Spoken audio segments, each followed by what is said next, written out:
CM किसान 19तम किस्ती आज माननीय प्रधानमंत्री भागलपुर ठारे समस्त प्रदान करम राज्य जहाँ फिगर अच्छी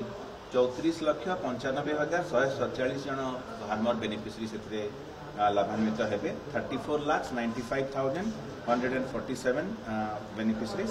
एवं आप जानी 18तम किस्ती प्रदान करा माननीय मुख्यमंत्री घोषणा करते जो मैंने एलिजिबल थे लेफ्ट आउट बेनिफिशरीज थे गोटे स्पेशल ड्राइव करा तेणु कृषि विभाग तरफ आम गोटे सेचुरेशन ड्राइव करूँ सेचुरेशन ड्राइव रे गला थर अपेक्षा एथर 3,43,447 जन अधिक बेनिफिशरी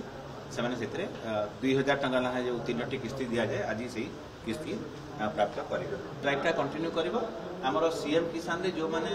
भी लेफ्ट आउट अच्छा बाद पड़ी किंतु योग्य हिताधिकारी हेबे सेमानकु भी आम गोटे पोर्टाल करूँ सीएम किसान एवं पीएम किसान ऑनलाइन से आवेदन करें ऑनलाइन आवेदन कलापर जहाँ भी आमर वेरिफिकेशन करने कथा तापर किंतु सबु जगह आम केवाईसी करूँ एमपीसीआई सीडिंग करूँ जद्वारा कि अकाउंट एवं आधार नंबर सीडिंग हम कौन हिसाब से कौन डुप्लिकेट रही पारे ना डुप्लिकेशन आम करूँ से कहली 3,43,000 आहरी वृद्धि होती गला थर।